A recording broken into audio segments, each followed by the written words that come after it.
Hello, everyone, and thank you for joining us this year at the annual summit. It's actually our 10th anniversary, if you did not know that.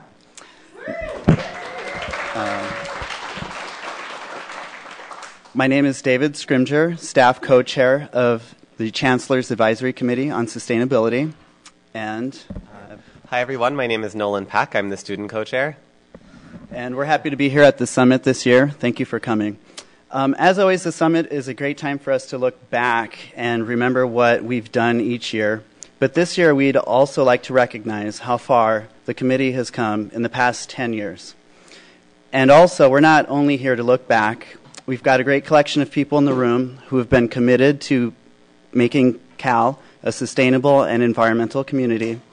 We also have a lot of students in the room who will go on and hopefully do great things for the world.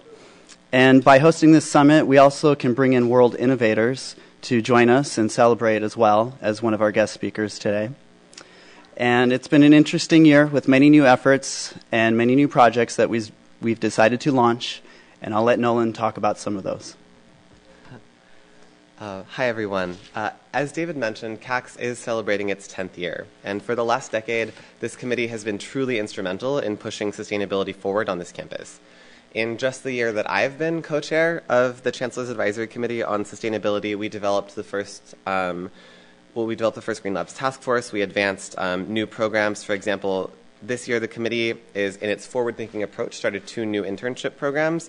We're doing one summer internship to research the concept of a regenerative campus and begin integrating that into forward-thinking planning for our campus. We have another research internship for a student to impact the possible implications and effects of restrictions on the sale of bottled water on our campus. So in looking forward, we've done a lot of great things for this campus, which some of our upcoming speakers will talk to you about.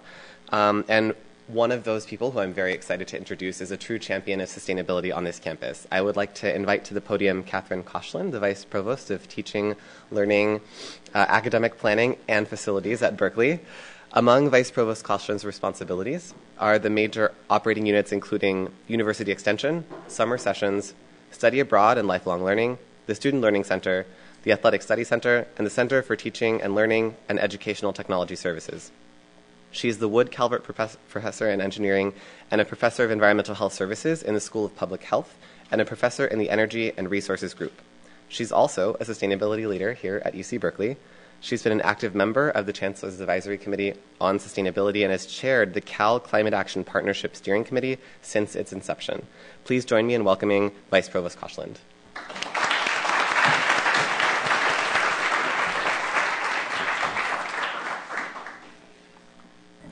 Thank you. I'm really pleased to be here today as CAC celebrates its 10th anniversary and its 10th Sustainability Summit. This effort has really been a hallmark from my perspective for the Berkeley campus because it's one of the places where faculty, staff, and students have really come together in an extremely collaborative and productive partnership. And it's a model for the campus. And I just want to commend various members, students, faculty, and staff, for their participation in this and their contributions to it. One of the first, I went to one of the meetings in Santa Barbara for the whole system, and I found that a really exciting one at the time because it really was the first time I had seen faculty, staff, and students together from all over the system. And I, again, think it's a model for our campus in a general sense of how to work together. I wanted to say a few words about CACS. CACS and many of its partners on campus, particularly students, have a keen interest both locally in reducing the amount of waste we send to landfills and globally in addressing the tremendous social and environmental impacts associated with waste disposal. The Berkeley community is taking action to reduce our waste. We've implemented many innovative reuse programs that include free exchange stations in campus buildings, and we recycle most of our construction waste. And we certainly have made great efforts in the last year on composting and recycling within many of our buildings. We also educate. We have many decal programs related to CACS. In particular, there is one called The Joy of Garbage, a long-running course that highlights the major trends and issues wrapped up in bad garbage policies, the dumping of hazardous materials, and the pollution of terrestrial and aquatic environments. Students are now seeking solutions to the overuse of virgin plastics, as well as researching productive reuse of plastics. And in 2012, we became the first university in the world to commit to a plastic disclosure project. In this, we have pledged to calculate and report our plastic footprint, which is currently estimated to comprise about 25% of the waste stream that we produce. And so part of that commitment is also to reduce our plastic waste. As part of the effort, students are now auditing plastic waste from multiple sources on campus and looking for ways to give the discarded plastics new life. Additionally, they're searching for ways to reduce the amount of plastic that comes to campus in the first place by identifying alternative materials for storage and packaging. Thus, it is particularly fitting that we have for our keynote speaker today, Dr. Mike Biddle. He's been working with our students, helping us better understand the types of plastics that we use and to find productive solutions that keep these plastics out of the waste stream. So let me tell you a little bit about Mike. He's the president and founder of MBA Polymers, Inc. here in the United States. He started this company over 20 years ago, literally from his garage. You can do things other than high tech from your garage. He has since grown his company to what is now the world's leading multinational company recovering plastics from end-of-life durable goods, such as computers, electronics, business equipment, appliances, automobiles, and municipal solid waste. It has over 300 million pounds per year of processing capacity in Europe, China, and the U.S. That capacity is used to turn waste into plastics for use right back in the same types of products from which they came. Some of the largest manufacturers in the world use MBA plastics to replace virgin plastics in their new products. Mike worked for several large companies, namely GE, Cummins Engine Company, and Dow Chemical, before striking out on his own in 1993. He received a BS in chemical engineering from the University of Louisville and a PhD in polymer science and engineering from Case Western Reserve University. He was also a Sloan Fellow at Stanford University's Graduate School of Business, graduating with an MS in Management Science. Mike and his company have received numerous international awards. Recently, Mike won the prestigious 2012 Gothenburg Award for Sustainable Business, and in 2010 was recognized by The Economist with its Innovation Award for Energy and the Environment.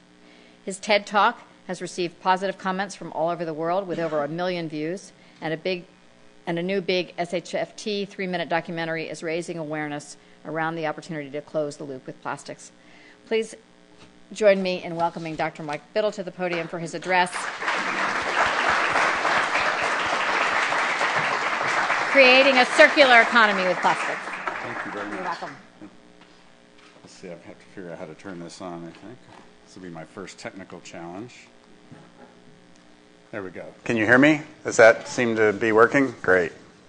Job one done. It's a real privilege to be here speaking to you today, and it's kind of special for me to be here today. You've already heard that it was roughly 20 years ago. In fact, it was almost to the month, not quite, 20 years ago that I first decided to go out on my own. I was working in the East Bay in Walnut Creek, California for Dow Chemical at their research labs. And I just finished a Sloan Fellowship at that other school whose name, I'm surprised you actually named it, across the bay. Dow was generous enough to put me through that program. And I wrote a thesis for actually 2 of my classes I put together. And I wrote a business plan for the company that actually eventually became MBA Polymers. And my intention was to create that company inside of Dow and have it be a part of Dow. They didn't have that same vision, so I actually did have to take it out on my own. And I kind of got helped in that thinking by them shutting down our lab. So I was going to have to move to Midland, Michigan, or Freeport, Texas, or go out on my own. So the decision was actually quite easy. And it turned into the company that I'm going to tell you a little bit about today. So the other interesting thing is that I did start the company in my garage. I happened to be living in Pittsburgh, California, which probably most of you in the room probably don't even know where that is. But it's just if you keep going east, you eventually run into the Sacramento River, and there's a city called Pittsburgh on the river. And I literally started in the garage. But about a year after that, the garage got a little crowded, so I built the first pilot line right here in Berkeley. So the company's real genesis was on Ashby Street, not so far from the campus. And I'll actually have some pictures that I dug up this morning for that. Let's see if I can do this right now.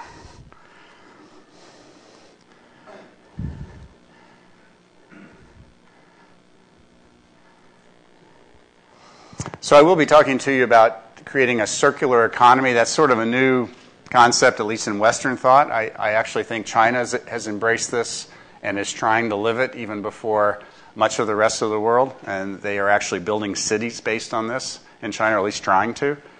And it's been something that's being pushed by people like Ellen MacArthur in the UK, for example. And you mentioned the Gothenburg Award. Thanks. That was quite a surprise that they decided to give this award to a garbage man. It's sometimes called the Nobel Prize for the Environment. And when I received the award last year in Gothenburg in December, previous winners have been Al Gore, Kofi Annan, and Gro Harlem Brundtland, the former president of Norway. So I don't know how in the world they found me. I'm glad they did. And it was quite a prestigious event. And they asked me, said, well, you have to take us through the garage, because having a company started in a California garage is, of course, a classic story. So I had to start with a slide. I had to go find my garage and take a picture of it. It was still standing. I was glad to see that. So there it is. That's the garage over in Pittsburgh. It is still standing.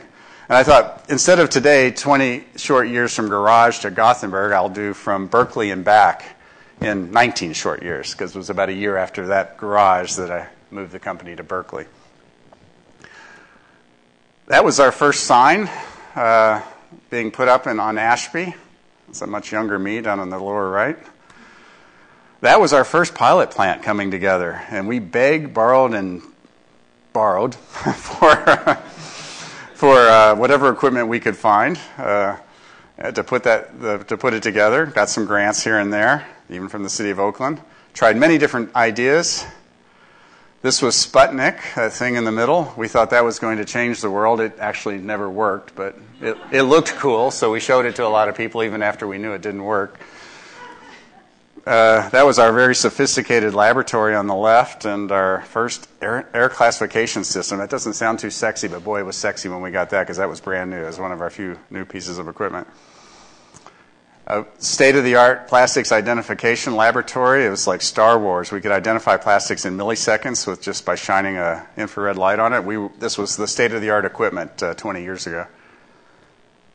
Running auto waste, even way back then. Those are instrument panels. We shredded in that little orange shredder and then separated everything out after we shredded it to small bits. And we had many things that didn't work. That's actually the bigger version of Sputnik on the left. And some things that didn't work at all.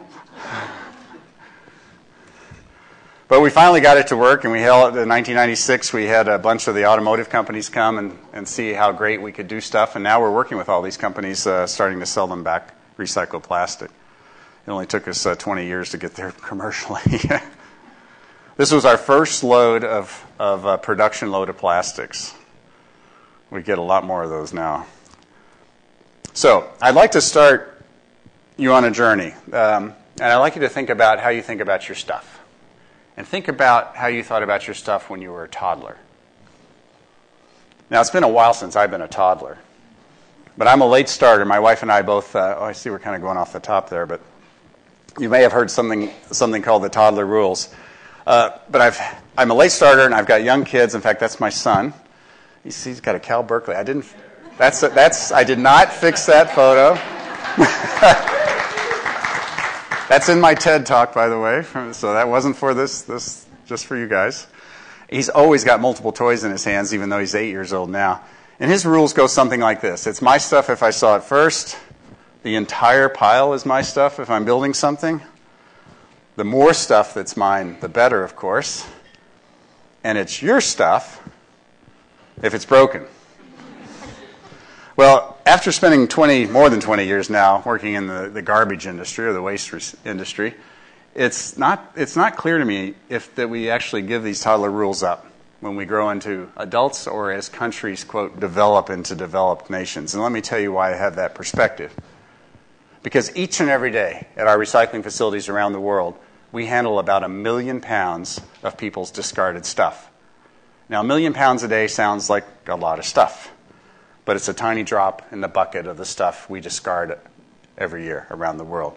The United Nations estimates that we discard around 85 billion pounds a year of just electronics waste, basically anything with a cord or battery. And if you throw in other durable goods like automobiles and transportation equipment and so forth, that number more than doubles. And since we're talking about plastics, I have to point out and actually thank the great work that's going on here at Berkeley from some of the students I've had the pleasure of working with already, to look at where their plastic is coming from and their waste streams. And while we think we handle a lot of plastics, our company originally focused on plastics from electronics and automotive. You see that's just a very small piece of the plastics in the world. Most of it is in packaging and other things like lawn and garden furniture, bins, pails, and so forth. Altogether, this is just European numbers, by the way, which is about 20% of the world's consumption. We consume about 500 billion pounds, more than 500 billion pounds of plastic each and every year around the world, and discard of most of it in a very short period of time, particularly the packaging plastics.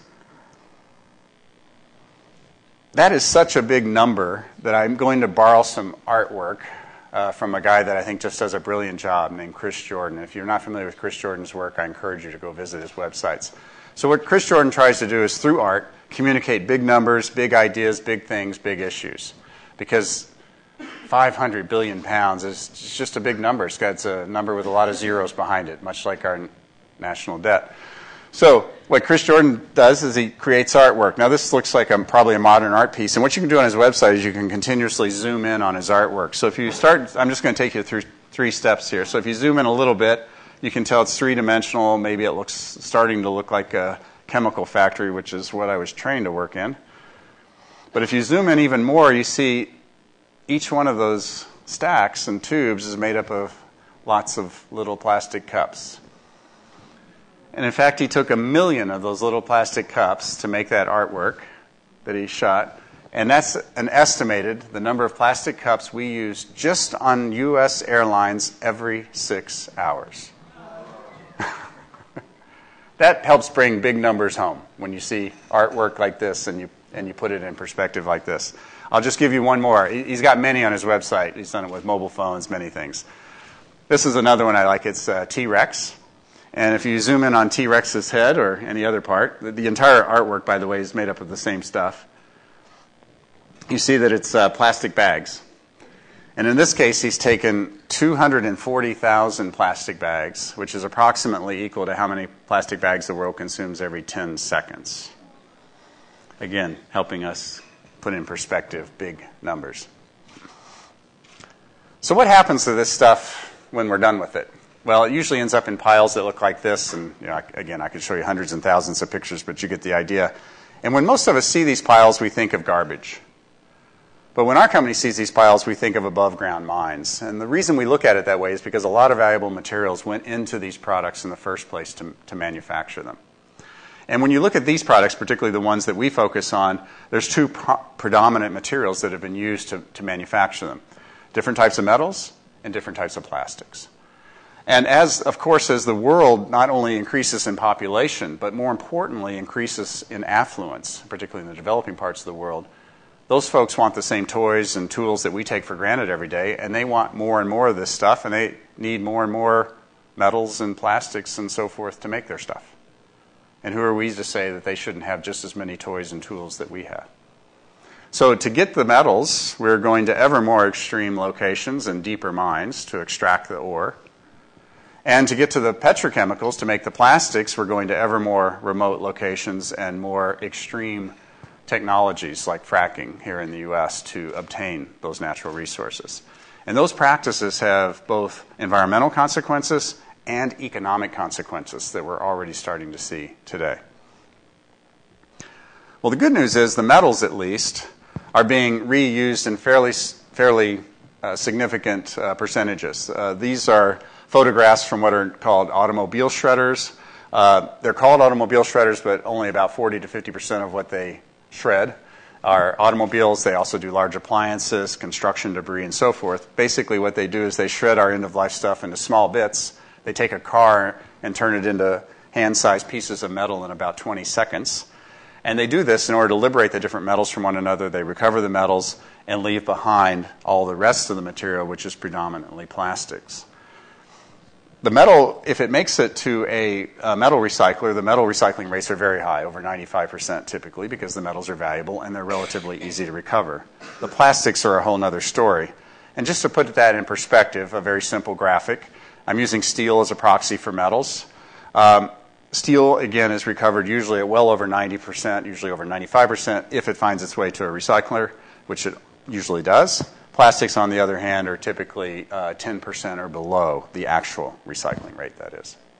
Now, most people think that's because plastics are a low-value material, a throwaway material, and that's why it's not recovered in high volumes. However, plastics are actually 3 to 4 or 5 times more valuable than steel, depending on the type of plastic or the market conditions that you're talking about. And there's more plastics consumed on a volume basis in the world now than steel. So if there's so much of this material and it's so much more valuable, why is its reuse rate so much lower than a less valuable material? Well, it's because it's not easy to recycle plastics. If it were, there'd be thousands of MBA polymers out there, just like there's thousands of metal recyclers. There's dozens or probably over 100 metal recyclers just in the Bay Area alone. Well, why are there so many metal recyclers and not plastics recyclers? Why is it hard? Simplistically, it's more complicated than this, but you'll get the idea, I think. If you just look at a couple of different properties of metals, density. Density is a very common way to separate different materials from one another. Different metals have very different densities from one another. Different metals also have different electrical and different magnetic properties. And different metals have different colors. So all of these properties are exploited and can be exploited both by humans and by machines to separate the metals very effectively from one another. Plastics, however, have overlapping densities over a very narrow range. Their electrical and magnetic properties are either non-existent or very similar to one another. And any plastic can be any color. So separating plastics is very difficult. The traditional ways of separating materials from one another simply don't work for plastics. So we had to come up with new ways of separating materials from one another. The other consequence of plastics being difficult to recycle and metals being easy to recycle is that developed parts of the world, particularly the United States, often we dump our complex waste streams on developing parts of the world where people for a few dollars a day sort through the stuff as best they can, which means they recover the metals at pretty high rates because humans can sort through the metals. They leave behind things like CRT tubes and plastic and things that are difficult for a human to sort from one another or to create recycle value. And they usually leave them in wherever they can find to leave them. And I could show you hundreds of pictures like this, but you get the idea. Or they get more sophisticated, and they put them in burn houses like this.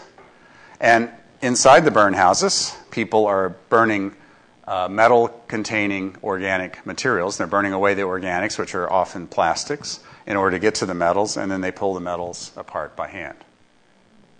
Now, this is definitely a low-cost solution, which is why America, in particular, sends a great deal of its e-waste and other materials to developing countries, because it's a very low-cost solution. But it's not the low human health and safety or ecosystem cost solution. It's not safe, it's not fair, and it's certainly not long-term sustainable. Another consequence of plastics being hard to recover is that, again, they're just, even if they don't make it to recycling facilities like this, like I showed you, and discarded through recycling activities, they're also just discarded in general practice, particularly in developing parts of the world where they don't have a good waste management infrastructure. That plastic will often find its way into freshwater streams or into oceans, and if it's in freshwater streams, they will eventually find their way into oceans with dire consequences for the sea life living there and even the birds, the seabirds. Again, Chris Jordan has done a documentary about the albatross, the largest albatross in the world, mates on Midway Island, and he's got a film called midwayfilms.com. If you go to www.midwayfilm.com, you can get a preview of the film. But basically what it shows is that the albatross chicks eat small pieces of plastic. By the way, there's no real inhabitants on Midway, so it's not plastic generated on the island. It's plastic generated everywhere else in the world that finds its way to the island. They eat the plastic, and they can't digest it. So it builds up in their stomachs, and they eventually expire. And it's a very sad state of affairs based simply on how we manage our end-of-life stuff or mismanagement. So I often get asked, well, if this stuff is concentrated in places like this, why can't we just go sweep it up and recycle it? Well, here's a fellow trying to do just that. There really is water underneath that boat somewhere. So he's picking through one of those floating debris of stuff. And can you tell what he's filling up his boat with? Straws, yeah. And I was told he's doing this because if you pick out one thing that a human can recognize, and if it's all one thing, it's likely made out of one plastic, so it can be recycled. But someone subsequently has pointed out to me, well, they're probably reusing the straw. So it's a higher form of reuse, but the point is, I have a PhD in plastics. If you put me on the end of the boat, I can't do any better than what he's doing. It's not possible for a human to do a great job of sorting plastics. So what happens to our difficult to recycle plastics? Our easy to recycle plastics are often sorted here, and we send our more difficult ones overseas, which are mixed also with some of our easier to recycle ones, and they end up in recycling cities, often in China. I'm not trying to pick on China. China's just actually trying to do a good job by recycling materials, but they happen to be the biggest recycler of waste plastics, and particularly difficult to recycle plastics, complex waste streams in the world. And there's been whole cities that have sprung up to accept these plastics. And they do the same thing we do. They pick out the things that humans can recognize. So the PET bottles and the milk jugs and the polyethylene bottles, you can see that they've sorted them by shape, function, clarity, etc., just like you would if you were asked to do the same thing. India is a similar situation. I visited, this is one of the biggest slums in India, in Mumbai.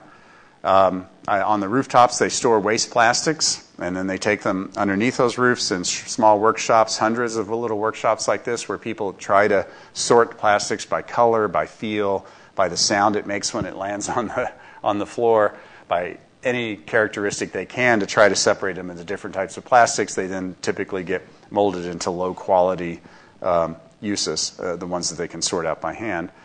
And to see how good a job they've done, they often resort to what's called the nose spectrometer, or that's what we call it, the burn and sniff technique. I can show you hundreds of these photos, but let me show you how it's done. This one was in India. This one was in China, in Ningbo, where I was a few months ago. So this young lady's demonstrating it for me. She lights one of the pieces of plastic on fire. She blows it out to generate the smoke, and then she inhales the smoke. I begged her not to do this anymore and tried to explain to her that this wasn't a very healthy or very advisable thing to do. She said, don't worry, I don't do this all that often, but it works. And it does work, but only for a certain length of time. This is recycling compact discs in China. Again, please, I'm not trying to pick on China. It's just where a lot of our plastic waste ends up. So these are vats of caustic solution in order to etch off the aluminum on the surface of the compact disc so they can recycle the polycarbonate, which is a valuable plastic that the compact disc is made from. I asked what happens when that chemical bath is spent and it's used up, and he took me around the other side of that curtain that you see there, and there's an open field, and they just dump it in the open field. That was his water treatment plant. So often what happens is, yes, we do collect our recyclables and we claim a big recycling rate here in the United States and here in the Bay Area. We recycle the ones and twos, if you will, and they often get recycled domestically. Some get shipped overseas, and the majority of that gets recycled because it's mostly one type of plastic. But the rest of the plastics that are mixed plastics often get shipped to developing parts of the world, including China, and they'll pick through what they can and dispose of the rest, and they often dispose of it in inappropriate ways that end up again in fresh water, end up in oceans. Now, this may not bother, I suspect this bothers everyone in the room, and I think it bothers every human on the planet to see this. But a lot of people will say it's not my problem, it's their problem. These countries should enforce and should enforce these recyclers to do better things. Well, it turns out it is our problem, because this plastic is destroying sea life, and it's destroying the global ecosystem. And what they found is the plastic floating in oceans is doing this amazing thing. It's absorbing toxins from the sea, which is pretty cool if you think about it, because it's hydrophobic. So any hydrophobic chemicals in the sea, like polybrominated diphenyl ethers, are attracted to the plastics, will absorb preferentially to the plastic particles, the billions and billions of plastic particles floating around in our seas right now. And what they found is that the plastics become very enriched in these chemicals. Now, that's great if we could sort of get the plastics out before the animals get a hold of them, but we don't. So the fish eat them. Their fatty tissues absorb those chemicals back into their systems, and then we eat the fish. So it is coming back to us, whether we like it or not. This is another estimate of how much plastic is ending up in the ocean. This is the design museum in Zurich. And there's a person standing over here to kind of put it in perspective. So you see that that's a big pile of trash. They estimate that's how much plastic enters our seas every 15 seconds. I don't know how accurate that number is. The point is there's a lot of plastic ending up in the oceans around the world with the consequences I already talked about. So the good news is, and just recently, as of about 6 or 8 weeks ago, China has started to take this very seriously. You can see this is dated 2011, so they've had various iterations of trying to address this problem because they don't want us to be dumping on them. So they've tried to clean it up, and just as of 6 or 8 weeks ago, they've erected something that they're actually calling the green fence. And it's been very helpful to recyclers trying to do the job correctly, if you will, like us, because it's made it much more difficult for actual waste, to be processed or being shipped or processed in China. But at the end of the day, what are we to do with this space-age material? Now, many of you in the room are too young to remember when plastics were cool, and Dustin Hoffman was given the advice in the 60s in the movie The Graduate, to plastics. Well, I remember that. That's not why I started working on plastics, but whoever wrote that line was pretty smart because plastics have become one of the most dominant materials we come in contact with every day. And when I started working in the plastics industry 35 years ago, long time ago, it was a cool material. It was a space-age material. It was the coolest thing there was, which is why I started working with it. And I just want to make plastics cool again because it is a cool material. But how we manage it is not cool. And we have to fix how we manage it at end of life. So I set out 20 years ago, almost to the month, to try to change that. This is how we traditionally make it, and this is how the company I was working for makes plastic still today, with petrochemicals and big chemical factories. And they make wonderful products that have huge environmental advantages, actually. Lightweighting vehicles, lightweighting transport, safety features, and so forth. And it's a very good material, and I think we're very lucky to have it. But there's even a better way to make it more sustainable and us to get even more advantages from it. And one is to start with how we make it. So instead of oil, we said, why don't we make it from waste? There's a lot of it, and the cost isn't tied to oil. And instead of using a big chemical factory, the hard work's been done. So the petrochemical molecules have been cracked. They've been recombined to make all these wonderful plastics, different types and sorts and grades and so forth. All we have to do is sort them out from one another, separate them from one another. So all we have to do is above ground mining, which is exactly what we do.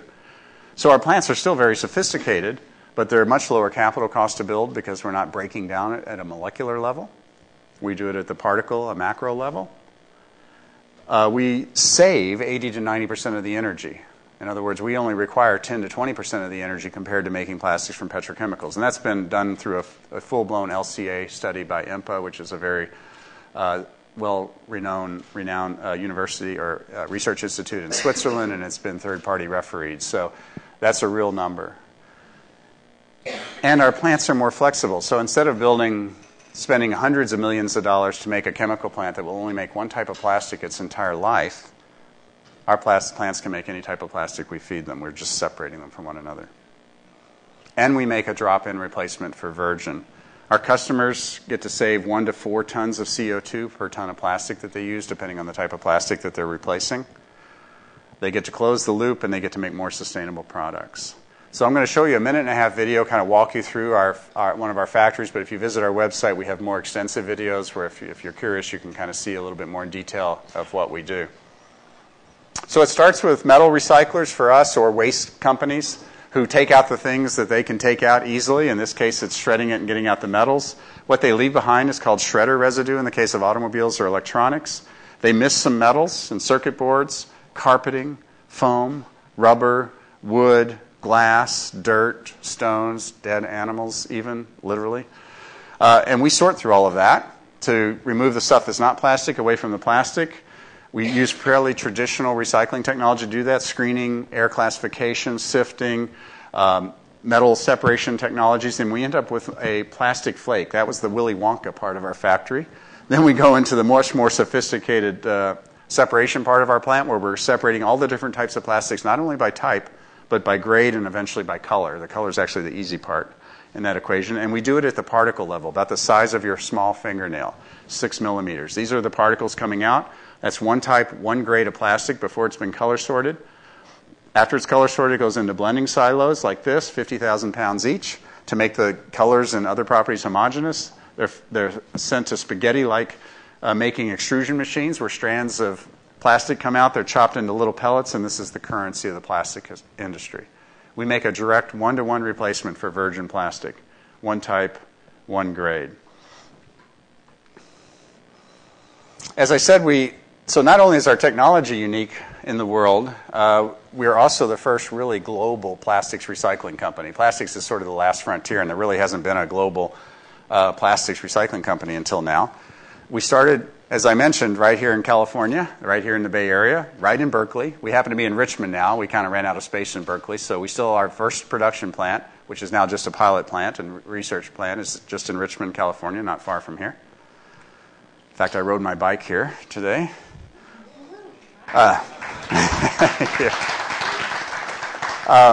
So our first production plant, and this was a little nuts. So here we are about 2006, we were about a 20-person company.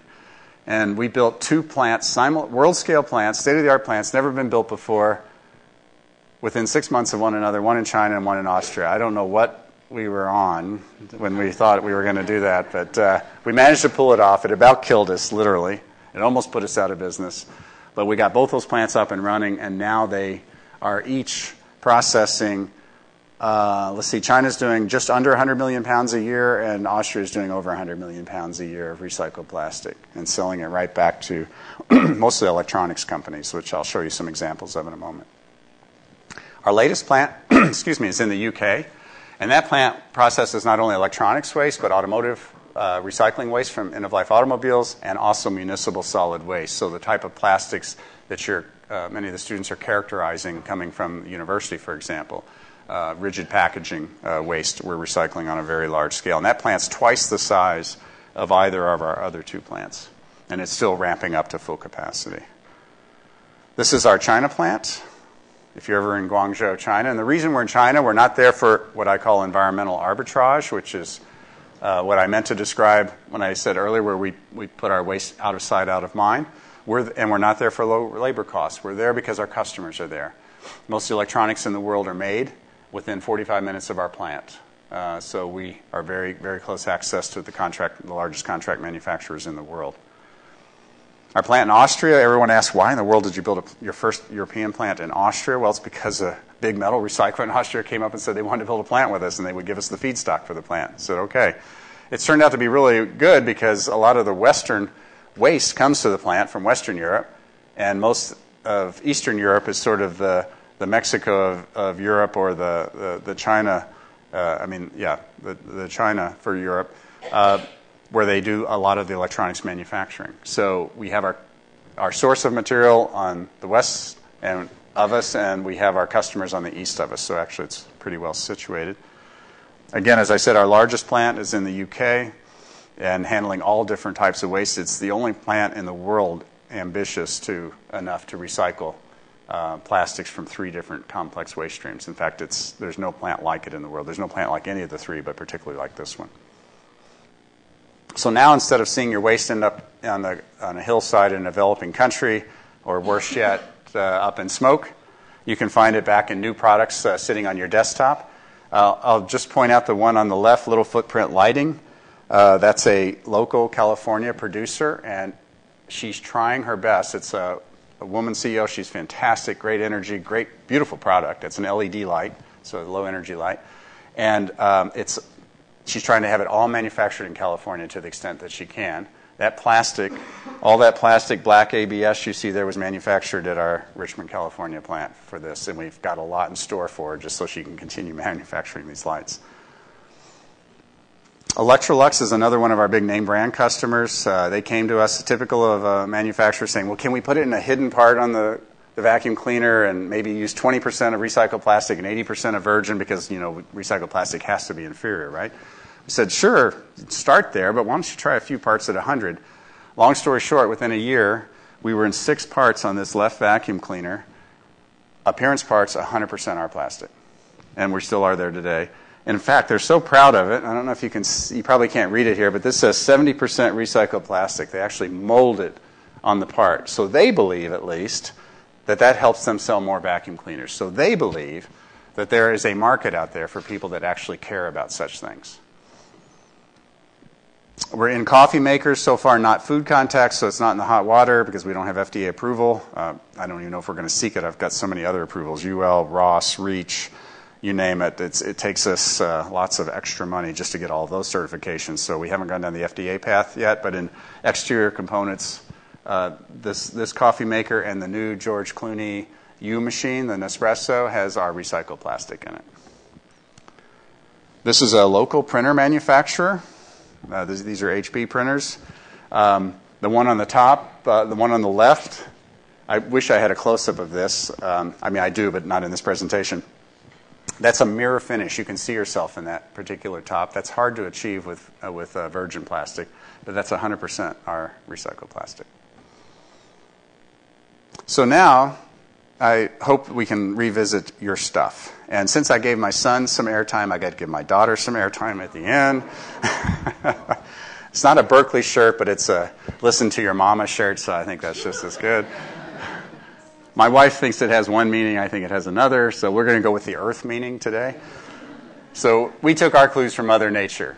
Reuse as much as you can and waste practically nothing. And that's the principle of our business. That's the driving principle of our business. And I hope you stop looking at yourself as consumers. The folks in this room probably don't look at yourself as consumers. But it's a label that I've hated my entire life. We're users. We're borrowing materials in one form until they can be used in another form. And stop when you're done with something, don't think of it as waste. Think of it as a bundle of resources, and you have to figure out what you're going to do with that bundle of resources so that those resources can be used again. And there's obviously some students doing a great job here at Berkeley making that happen in real life. So I think that's great. And finally, I hope you agree with me to change that last toddler rule just a little bit. So if it's broken, it's my stuff. I've got 2 short videos I'd like to share with you because I think they both speak to the theme of why we're here today, but also to something that was an eye-opening experience for me. So we sell to OEMs, or manufacturers. We're a B2B company. We don't really, there's no reason for a consumer to know we even exist or know our name. So I thought, no, people don't really, I always wonder if people really care about recycling, or do they care about plastics recycling, or do they care about what's in their stuff? And I was fortunate enough to give a TED Talk about a year and a half ago, and the response to that really surprised me, and it surprised Ted.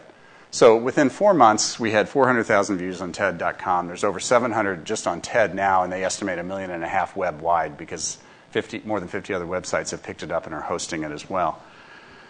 But what Ted said was remarkable, was not so many views that we were getting so quickly, but the comments we were getting. Because people were desperate for wanting to be part of what we were doing. They said, we see plastics everywhere. We've always wondered what happens to them. We want to be part of the solution. We want one of these in our backyard. Where can we buy stuff with your plastics in it? Of course, I sent all those emails to our customers. So people care. They really do care about what I assume everyone's in this room for the same thing because we care. So I know I'm speaking to the choir here. But there's other people out there that care too. I'm convinced of it. And I'm growing more and more convinced of it all the time. There's also a group, and besides, probably most of you know Ted, but I think people watched the video and got excited about the video, not because it was a TED video, but because it was providing a solution that they're hungry for. There's another group out of Los Angeles. It's an actor and a producer who have created something called Shift. It's a HSFT. They're making Shift happen. You can go to their website, and you can help make Shift happen too if you like. But it's really clever. It's Peter Glatzer and Adrian Grenier, and they said, look, there's a lot of people doing cool stuff out there, but they don't know how to get the message out. They don't know how to communicate it. And TED, I was lucky enough to give a TED talk. I found out, wow, people really care. These people know that people care, but they just don't even know what to care about, or that there's solutions out there that they haven't heard about. So they said, okay, we're going to apply Hollywood. We're going to give Hollywood resources to folks that don't have access to Hollywood resources. And they picked 10 innovators changing the world. Alice Waters was one on food that they picked, a Berkeley native, I believe. But I was fortunate enough to be one of them as well, and they got sponsorship from companies like Ford, from Virgin, from Stony Brook Farms, et cetera, to promote people trying to make a difference. And they put they shot it here in Richmond, 12 hours of Hollywood production time. I mean, it was intense for 12 hours to get just 3 minutes of video. So I'm going to share the 3-minute video with you, if you don't mind. Let's see.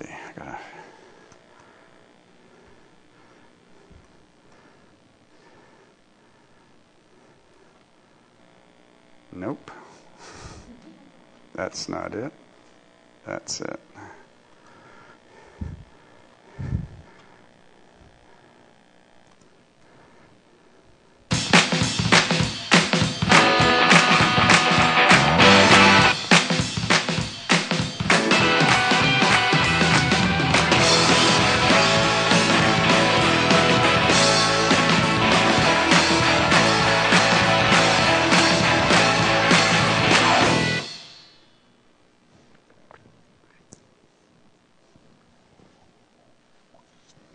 I'm a plastics nerd, I guess you could say.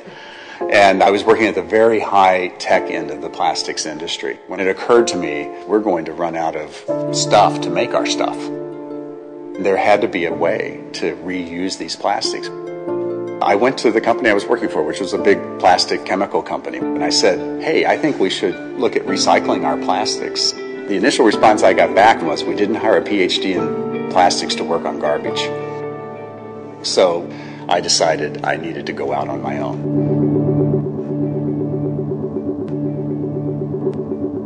The challenge of plastics with respect to recycling is that there are many different types and grades of plastics. The first real use of plastic was to replace ivory in billiard balls. It's called Berkeleys. And from that, many different chemistries evolved. Polyethylene, polystyrene, ABS, polypropylene.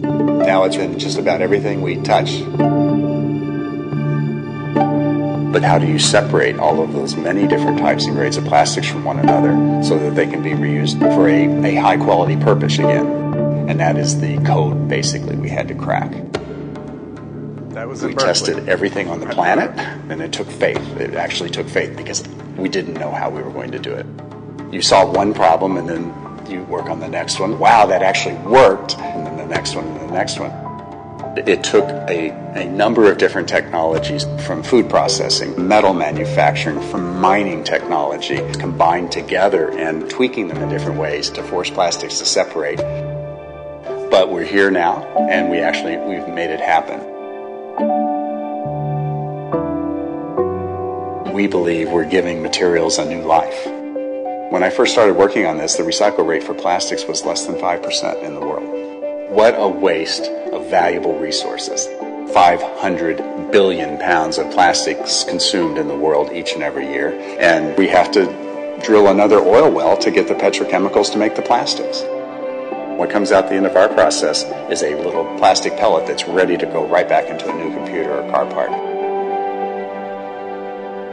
We are clearly in need of innovation, of technologies that use our precious natural resources more efficiently.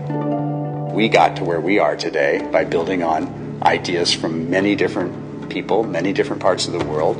And now, because we can share ideas so effectively today, we can build on those ideas. The person that ran the U.S. Patent Agency at one time made the proclamation, we're done. Everything that's important to have been invented has been invented. And of course, that was about 100 years ago. I wanted to do something to preserve the earth. This is literally a dream come true, to be able to do something I believe in, that matters to me, and trying to spread it around the world. The other video is really short, so if you don't mind.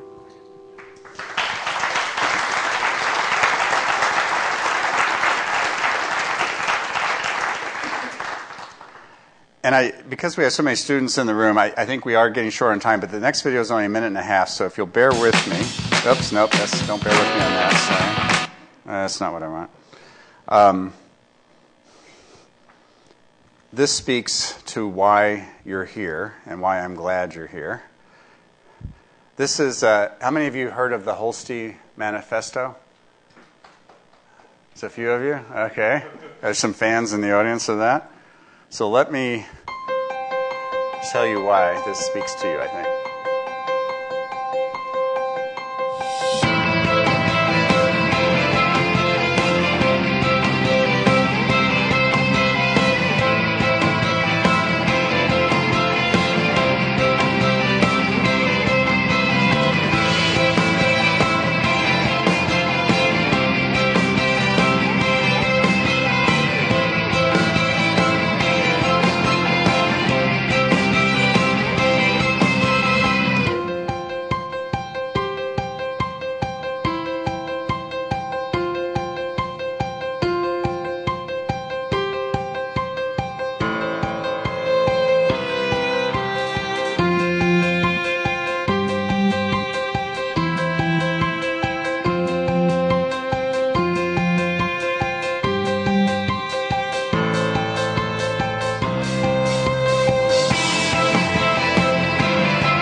I have to say, I don't even know what Holste does, but I love their manifesto.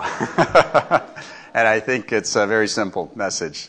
Do what you love and it's hard to go wrong. So that's the last message I'd like to leave you with. Thank you.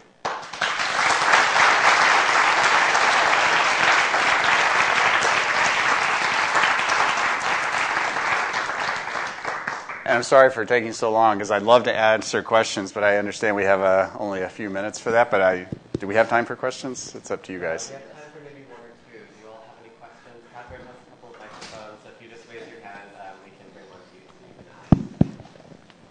While that's happening, I just want to say thank you, thank you, thank you. Oh, thank you. Thank you.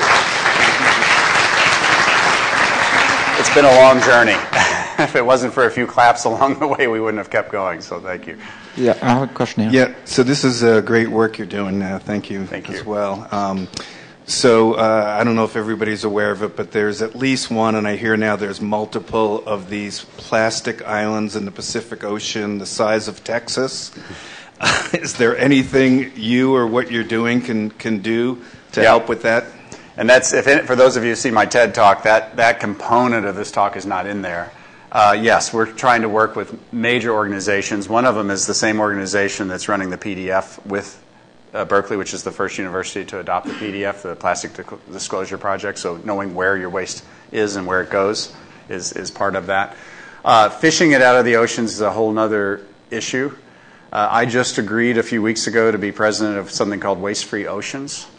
It's a plastic-led organization in Europe that is trying to outfit fishermen in Europe, which is a little bit easier doing in Europe than it is the U.S., and I can explain that later when we have more time, with trawls that can go behind these idle fishing boats because the fisheries are out overfished. So let's clean them up. Let's use the fishermen. Let's use the fishing boats. Let's try to fish it out. It's not that easy, but it's a step in the right direction. It's very difficult because, yes, you hear about the size of the state of Texas, and there's 5 of them at least, by the way. And they're much more dispersed than those types of stories would lead you to believe. And the pictures and the people that have been out there and taken the pictures, it's actually kind of hard to actually see the plastic until you've trawled quite a bit, many miles. But it's out there, and it's also, much of it is right below the surface, too, floating in really small particles, which is, of course, what the fish are eating. Yeah. So I'm doing a PhD in entrepreneurship from Norway originally, and I have a project. It's kind of like an urban farming platform, and we're participating in the Holt Prize, where we're trying to solve food security in the urban slums, like in Africa and Brazil. And so what I'm trying to do is to combine not just one problem with one solution, but like to have recycling and like health workers and urban aquaponics and all of that into one solution, so that it becomes sustainable. And what I see, like, it appears that you have the formula here. You know how to build this awesome recycling facilities. You just need to pour a massive amount of money into it to build them everywhere. And like we just need the collection infrastructure. There's a lot of techno geeks in here, I'm sure. So you're probably familiar with the last mile problem. I live here in the Bay Area, like most of us. I've got pretty slow internet at my house. It's because of that last mile problem. It's very hard to get fiber optics to every house. In recycling, it's the first mile problem. So the urban centers are where that can more easily be implemented. And at universities like this, where you have high concentrations of people, where you can collect it and help solve that first mile problem. That's the biggest problem to solve. It's much more difficult to solve that economically than it is the technology and the plants and so forth. Cool. I think that's all of the questions that we have time for, unfortunately. It's really a lot of exciting work that you're doing. So I wanted to present you with this on behalf of CACS. We have one of these for you. Yes. Thank you. Yes, and thank you again so much, Dr. Biddle, for coming. And please join me again in thanking Dr. Biddle for all the work that he's doing and for coming to talk to us. This is perfect because I just left one on an airplane recently, so thank you. We've all been there. So I also want to, after thanking Dr. Biddle, bring up another champion of sustainability on our campus. Vice Chancellor Denton is our Vice Chancellor of Facilities Services. He's done incredible work here. He's been the Vice Chancellor here at Berkeley since August of 1998. He's responsible for the planning, design, and construction, maintenance, operations, and real estate services of the campus. And, most important, he's a graduate of Cal and received his Bachelor of Architecture in 1970. So since the establishment of the Chancellor's Advisory Committee on Sustainability in 2004, Vice Chancellor Denton has really supported this committee with both funding and leadership in the campus in a host of different sustainability initiatives, from the founding of the Office of Sustainability to the adoption of our climate action goals and our successful campus energy programs. We're pleased to welcome Vice Chancellor Denton to speak and are grateful for his ongoing and generous support that enables CACS and our successful programs and events. Please join me in welcoming Vice Chancellor Denton.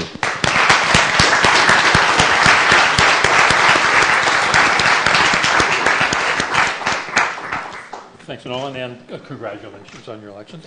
I thought I would provide a little segue from the last speaker. So, how many have seen The Graduate? What did they tell Benjamin? Right. What would they tell him today? Recycle plastics. That's right. So, and someone that's, I hate to dare say it, as old as I am, that was a great movie because it occurred not around the time that I was here and everything. And I think plastics was really quite extraordinary because I didn't know what it meant. It was just something you should say because it's coming our way. Well, it came a little too fast, a little too much. And so, yeah, we got to think recycle plastics. But anyway, I'm here to do two things. One of them, just talk a little bit, spend a little time before I get to introduce the Chancellor, which I don't get to do very often, so actually this is kind of nice. But we're here on the 10th anniversary of the 10th Sustainability Conference, and the founding of the Chancellor's Advisory Committee on Sustainability. That's a big milestone. And why I say that's a big milestone is in the last, 10 years or more, I've had a chance to travel and talk at a lot of universities, both nationally and internationally. And there are some things that happen here that truly differentiate us. And primarily that differentiation becomes from most of the people in this room. Let me just kind of talk about that briefly. First, we have more student energy, interest, enthusiasm, commitment, and passion, I think, than most universities have. And then with that comes one thing that I think does differentiate us, and that is your total unwillingness to let those of us in administration have anything less than the passion and commitment that you have. And I have to tell you, that has made a huge difference for us. And when I talk to other universities and I start giving examples of how that manifests itself, you see people starting to nod their heads. It's quite extraordinary. Secondly, the students and the staff have developed relationships here that are quite extraordinary and have gotten things done that other universities haven't thought about yet. For example, how you've been able to work with departments to become a green department, or how you, the students, have worked with my group to become LEED certified to help us make sure all the buildings we're building and renovating get LEED certifications, much higher than certification, but nevertheless, we couldn't have done it without you. And then, of course, we have over 500 students involved in 30 organizations around campus that have really made a difference. Now, it hasn't always been easy, as most of you know. In the last 10 years, we've had budget crises, both to those of us that work at the university and those of you who have to pay to go here. Yet things have happened that show us rising above these challenges. One of them is the Green Initiative Fund. The students voted that. And every year, yes, congratulations, it's fabulous. Every year, projects happen because of that money. Or we formed the Office of Sustainability. Now, that's not necessarily extraordinary. I think what's extraordinary about it is the people we have in that office. But everybody has offices of sustainability. The Chancellor's Advisory Committee on Sustainability has made a difference. They meet monthly, and what they've done is quite remarkable. We set a greenhouse gas emissions target. That was basically we'd be at 1990 levels by 2014. Now, when I look at 2014, that's a year and a half from now. and it's going to be close. The real challenge for us is how we're going to close the gap in the next 18 months. And we're going to have to work on that. But we are getting very close. And when you consider that in setting this target, we didn't say, and you get to adjust for growth. We said, we're going to get to 1990 levels absolutely by 2014. So we have built all these new buildings that use a lot of energy, far less per square foot than our older buildings, but nevertheless, we've grown dramatically. And that goal hasn't changed. And then let's talk a little bit about the commitment from senior leadership. In this case, the commitment from the Chancellor. Now, you know, this Chancellor is quite extraordinary with a couple of traits that I kind of like, and I say, well, I think I'd like to have those too. One of them is integrity. And you can't buy that, and that either is going to be there or it isn't. And it's here for this man. And he has been truly committed to sustainability. And many times we've sat before him, myself and students who had the CACs, to talk about making sure we got the right goals in front of us. The last had to do with water usage. And we knew going in we had to make a business case for him to make it logical, appropriate, and a payback that's really what we should be looking at. And of course, he said, well, of course, you have my support. So that's extraordinary. And then he's leaving us. And I think that's extraordinary too. No, what's about it is that he's not leaving the university. And I think that's amazing. He's going to continue here and do research, and he's not going to go away. So I suspect there'll be one more of you now making sure that we don't let go of our goals and our ambitions. And so with that, let me turn it over to the Chancellor.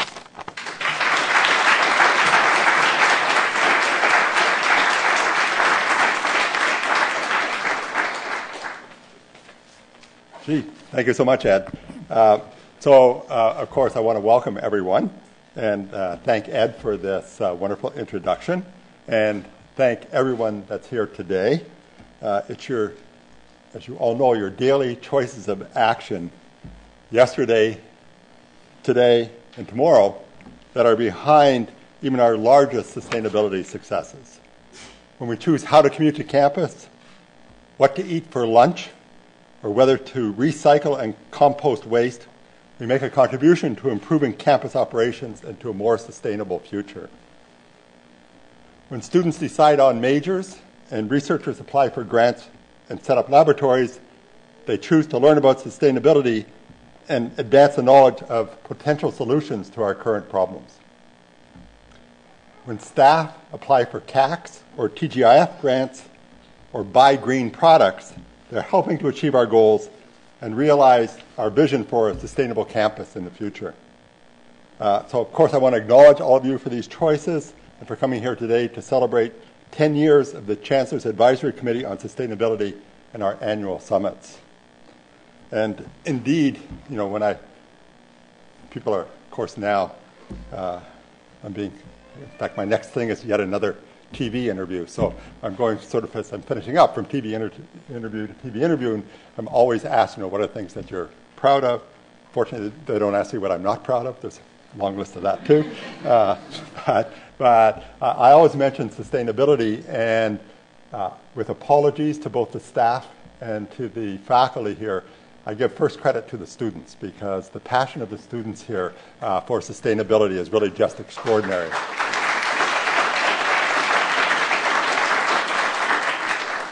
Of course, as Ed just mentioned, we set very ambitious goals, including, for example, as Ed also mentioned, reducing our greenhouse gas emissions by about 1/3 by 2014. I can't remember the Schwarzenegger's date. Was it 2018? 20. Okay. So we said, well, we can beat the governator, I guess, right?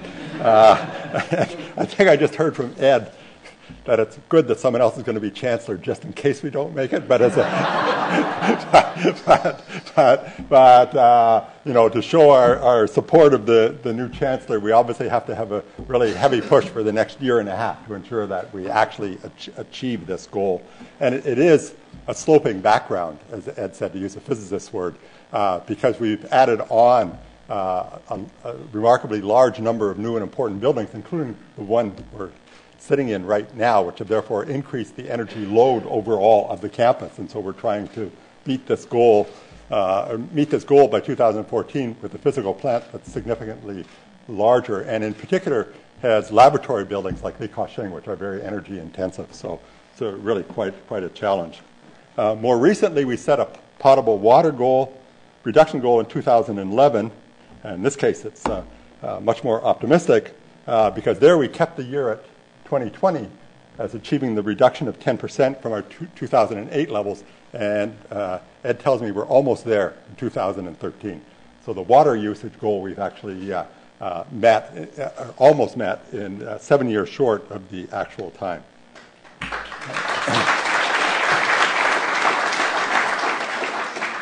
This year we will release the first ever campus zero waste plan, which charts a course building on existing efforts to reach the goal of zero landfill waste by 2020, which would be incredible.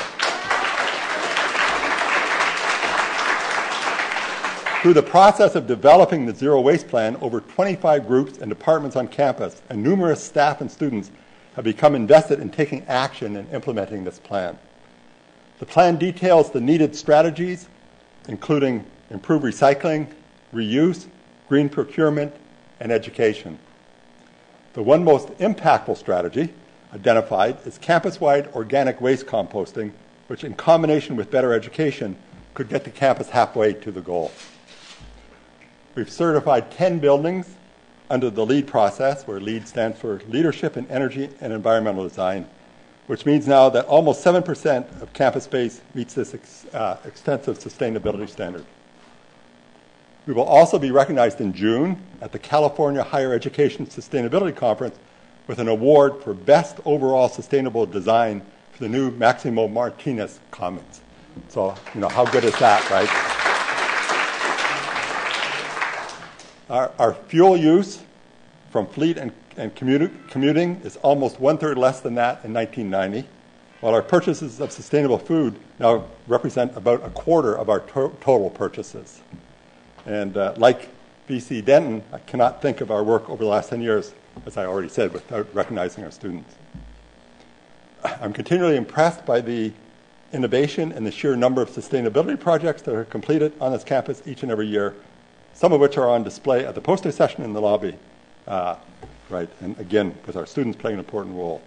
Our students form groups, fundraise, teach decals, intern campus projects, harass the chancellor, and are even, not really, and are even the source of funding for the Green Initiative Fund. So that's, I think that's really one of the most impressive is that the students voted themselves, right, to assess a fee on themselves to support. They've now supported over 80 campus projects and 165 student internships with now it integrates to $1.3 million in student fees. So this is right out of the pockets of the students during a time period in the history of the University of California where fees have more than doubled. In addition, of course, students take courses. We remember that. They come here to get an education. And the campus, this is astounding, and I didn't realize this myself until yesterday. We now offer over 500 sustainability-related courses, which is about 10% of our total number of classes. So 10% now are connected with sustainability, and 20% of our students, when they graduate, have taken a course that's directly connected to sustainability. So 1 out of every 5 graduates has been educated in the classroom about sustainability. Students, of course, also work with faculty to conduct research and intern with outside groups through projects like the Undergraduate Research Apprentice Program and Cal Energy Corps. And fortunately, our students get recognized for their work. You will have read, for example, online that Kelly Doyle, who graduated last year with a degree in environmental sciences, won a Sustainability Research Award from the Association for the Advancement of Sustainability in Higher Education, AASHE, for her senior thesis, which calculated the campus's greenhouse gas emissions based on its entire supply chain of goods and services. And I particularly appreciate this kind of research. I had suggested in our meeting yesterday, actually, that as we begin to switch to LED light bulbs, which we all think will be environmentally safe, significant improvement environmentally, that we need to figure out how much energy is actually consumed in the manufacturing of the bulbs, and so, right, which is not a known at the present time. So you have to look from the raw materials to the use of the whatever it is, if it's the light bulbs, over their lifetime in order to judge how sustainable any new technology actually is. So as we celebrate the successes of CACS today, we should remember to celebrate the accomplishments of our students, but we also need to honor the choices every single one of us makes on a daily basis to help make our campus stronger and more sustainable. It happens that one of the fanatics about sustainability is my wife. So every time I go to put something in the wrong container, then somehow an arm comes out and grabs me. So locally in University House, we owe my spouse, who's quite adamant about it. So at this time, I'm pleased to announce the winners of the 2013 Green Fund grants. These grants have been given annually since 2006, and they enable members of the campus community to undertake projects that create a greener campus. And these year's winners are, as always, an interesting range of projects reflecting the campus interest in energy, biking, waste, and native plants. And so I'm going to name the winners, and if you will just please rise, but we'll try and hold our applause off until the end. So the first winner is entitled Spring Cleaning in Campus Closets. Ron Holstrom, Ron.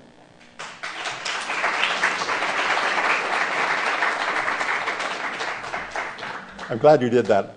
Every time I give a speech, my notes say, don't clap until the end. And I'm always happy when people actually clap. So this project will improve the utilization of space on campus through a campus sustainable cleanup effort. This outreach program will help departments free up underutilized space and repurpose it by coordinating the recycling and reuse of unused materials that are taking up space. I think this is really important.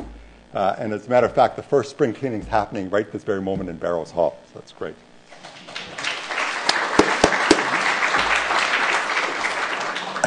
Sigma Pi LEDs, the way to energy savings.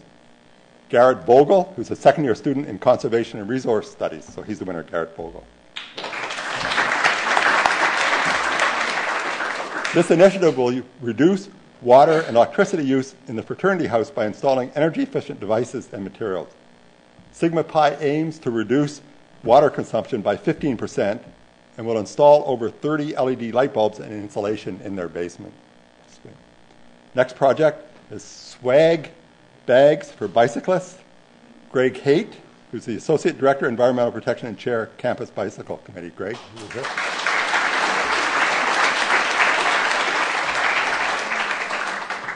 This program will provide sustainable promotional and safety items to hundreds of cyclists at the 2 campus Energizer stations during this year's Bay Area-wide Bike to Work Day on May 9th. Great.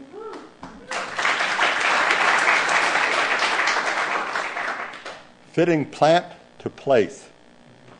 Site-specific restoration planning on Strawberry Creek. And that's Dylan Chappell. Dylan?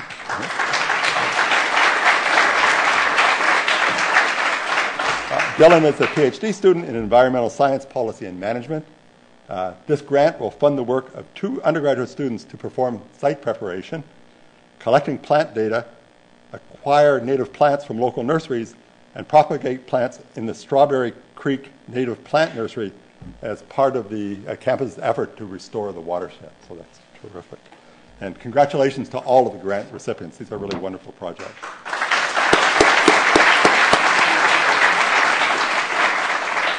In fact, I often say, even when I'm not addressing environmentally passionate group like you, that I think, and Ed, I agree, these are probably the single best investment that we make of campus funds in terms of the payoff, both socially and even economically.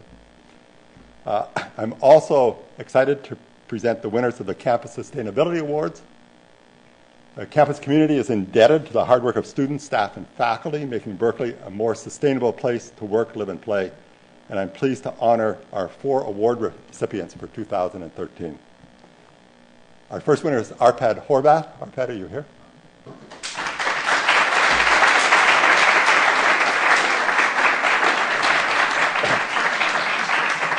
He's a professor in the engineering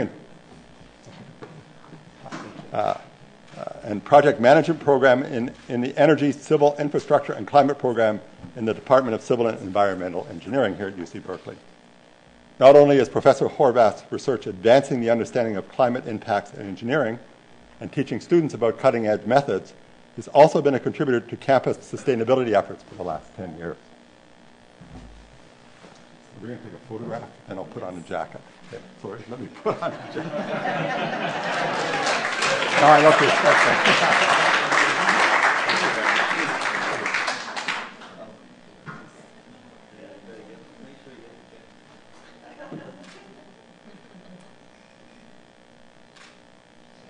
Okay, good.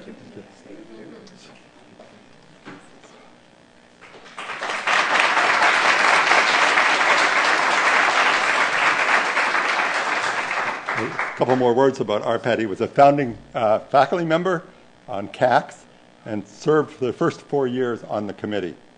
His committee work included contributing to the campus's first sustainability assessment and helping to form the Cal Climate Action Partnership, known as CalCAP. He's also a founding member of the CalCAP, as just said, has served continuously for the last 6 years, providing input into the campus's first climate feasibility study and its first greenhouse gas emissions target. More recently, Arpad has served on a group that is evaluating our future emissions, proposing mitigation strategies, and working to set an ambitious second greenhouse gas emissions reduction goal for Berkeley. As part of the effort, he opened up CalCAP research options to his graduate class on civil systems and the environment, and 14 students took on projects to inform CalCAP, evaluating our steam system, renewable energy options, and future emission scenarios. So thank you for such a great partner to campus sustainability.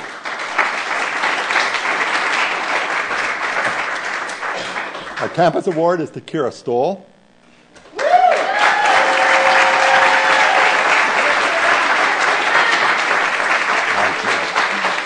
So, Kira has been a sustainability champion her entire career on campus. First as the campus transportation planner, and now as sustainability manager in the Office of Sustainability. Kira has been an active member of the CAC since the beginning and co-chaired the committee in 2011. She's both a big picture thinker and detail-oriented, contributing to... You should be the next but one chancellor. That's exactly the characteristics you need.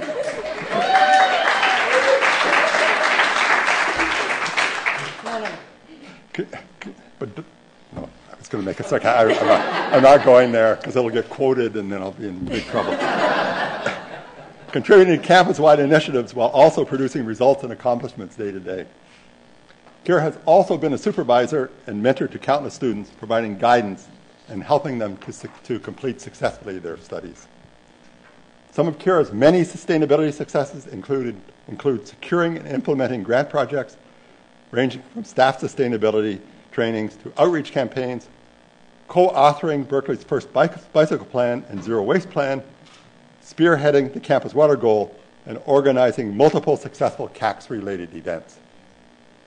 Her contributions also include managing Berkeley's annual greenhouse gas inventory, coordinating campus climate action planning, editing the monthly Bright Green News, representing the campus on the City of Berkeley's Climate Action Coalition, and to be frank, the list is too long to recount today. I just changed mine. You should be president of the system, not just chancellor. Right. So congratulations for your continuous contribution.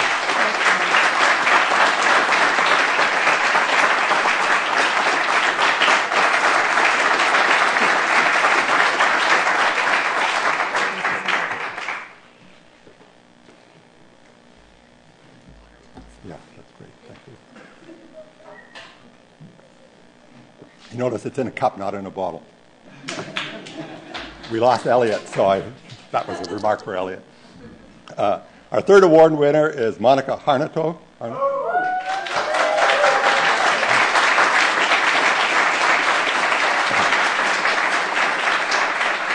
Who will graduate this year with a degree in environmental sciences. Monica is never merely content with the status quo and constantly inspires and motivates colleagues to think of new and innovative ways to improve sustainability in Cal dining. Monica was integral to making the 2012 UC Berkeley Food Day possible and focused on increasing the participation of student and on-campus organizations. One of Monica's most notable projects, however, has been, I love this, Choose to Reuse. Choose, C-H-E-W-S. A reusable but not chewable, to-go container program in Cal Dining. Before Monica created this program, the residential dining halls provided patrons with compostable to-go containers made from sugarcane plant fibers.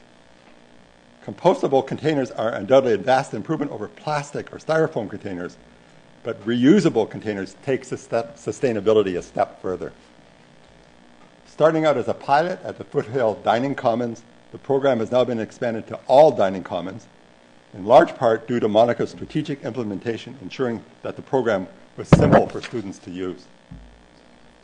By personally tabling and providing comprehensive reading material, Monica was able to reach out to students who would not normally think about sustainability in their daily lives. Coincidentally, the pilot at Foothills was largely funded by a CACS grant that year, so I'm proud of that. Yay. Hooray, right. Thank you, Monica, for being such an exemplary steward of the environment.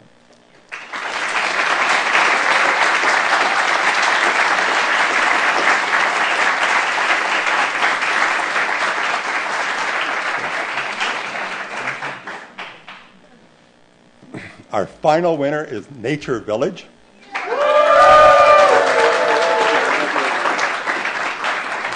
Nature Village is a multidisciplinary and multicultural group of University Village residents, students, staff, oh great, wow. Student staff on campus sustainability groups that work together to promote sustainable living practices at University Village.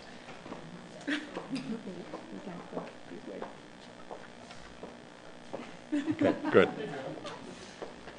Nature Village is building a stronger community at the residences and on campus by creating highly collaborative programs involving diverse stakeholders, including underrepresented groups like student spouses and non-English speaking residents. With support from a TGIF grant, Nature Village launched 3 programs in 2012. One of these being the Green Family Program, with 50 families participating in pilots for energy and water saving tools like low-flow shower heads and racks for air drying clothes. They've also hosted community-wide yard sales and toy exchanges where residents sell, purchase, swap, and donate goods to reduce consumption and waste, as well as hands-on summer camp. In the long run, Nature Village seeks to create a replicable model for institutionalizing sustainability in student family residential units, particularly for the UC system and more broadly for universities in the U.S. Please join me in congratulating team members who are here today.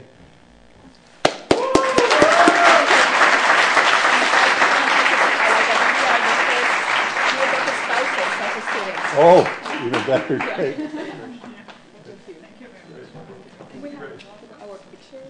Sure.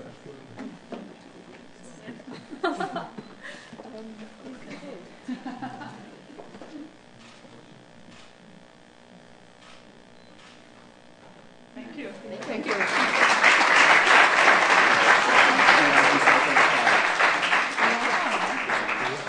Thank you very much. Actually, it's too bad my spouse couldn't be here. She would have loved this.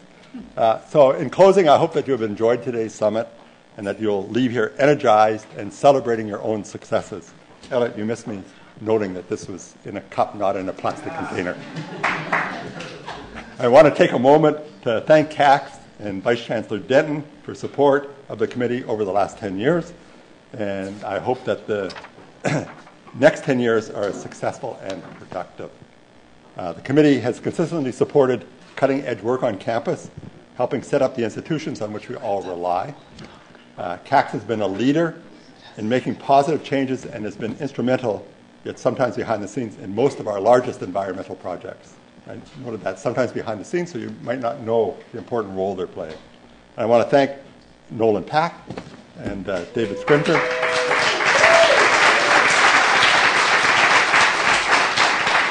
And as an aside, congratulate Nolan for his election to the executive of the ASUC coming up.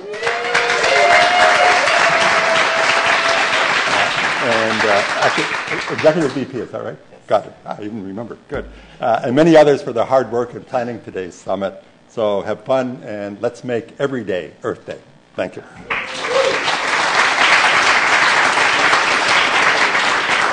Thank you, Mr. Birchnow. Please don't go anywhere. In recognition of your consistent and enthusiastic support and contribution to campus sustainability programs, the committee has made a special Green Grant award to help install bike parking by your new lab in Burge Hall. Oh, hooray, good.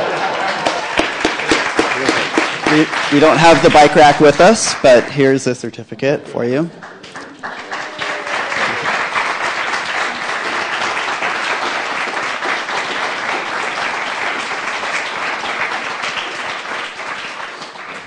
That's great. Thank you. Thank you. Sorry, pack up my stuff.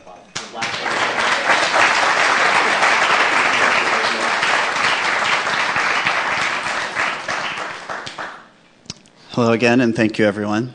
At this point, we'd like to introduce John Wilton, Vice Chancellor for Administration and Finance. Before coming to Cal, Mr. Wilton was Financial Director and Director of International Research for a capital management firm. But prior to that, he was working for World Bank for 24 years and served as CFO, Vice President for Strategy, Finance, and Risk Management, and served as a senior economist. Here as Vice Chancellor of Administration and Finance, He's responsible for managing the university's $1.8 billion operating expenses, the continuing design and implementation of operational excellence, and stabilizing the campus with its budget, the establishment of a sustainable financial model for the future of this campus. And today, John will share a few closing remarks with us. Thank you.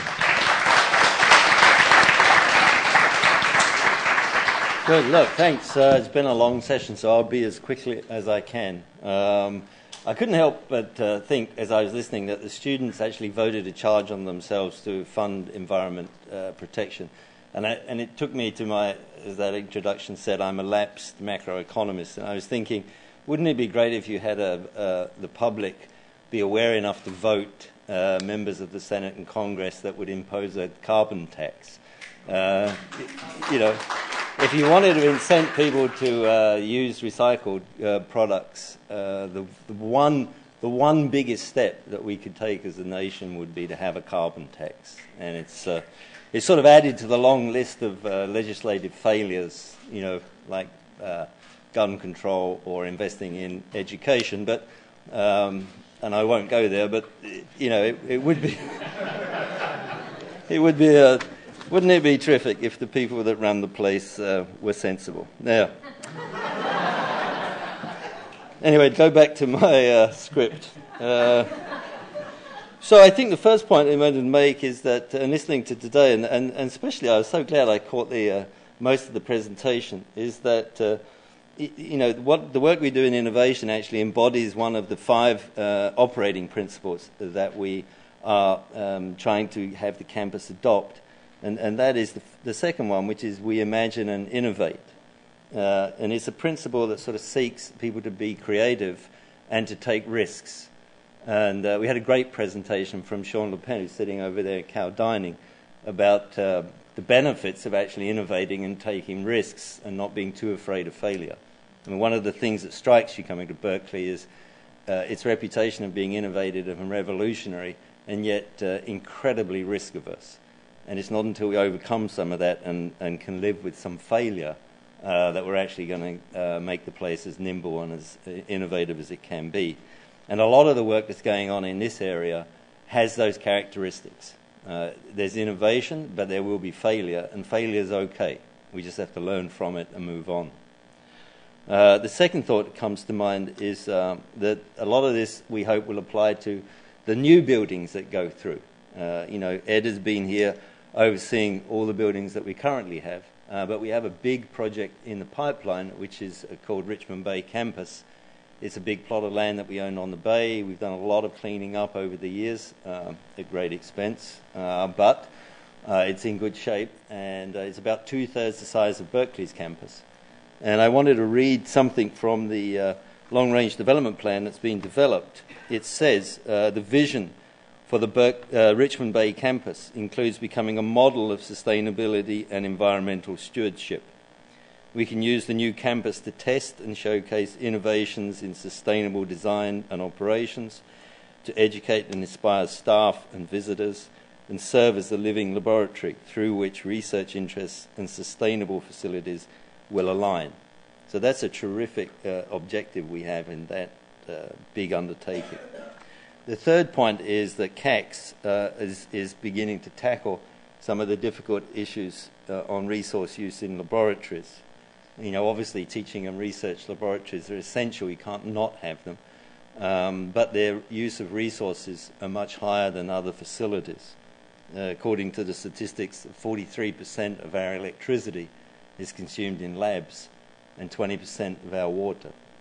So CACS, through the CACS Green Lab certification program, they're partnering with 2 labs and trying to actively improve efficiency in the coming year.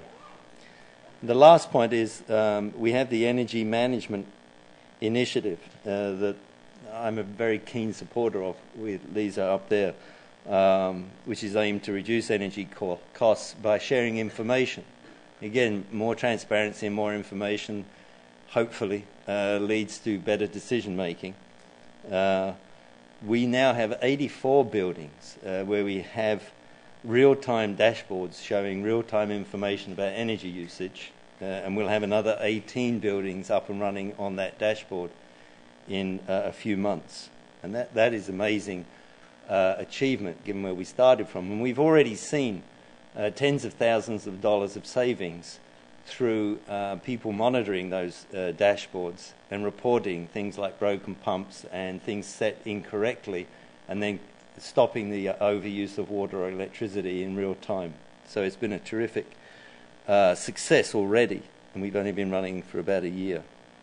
Anyway, I'm going to close. Those are a few of the examples that we're working on. I understand we have some nice cake to celebrate Earth Day. So thanks a lot for coming, and as the Chancellor said, Happy Earth Day. Thank you.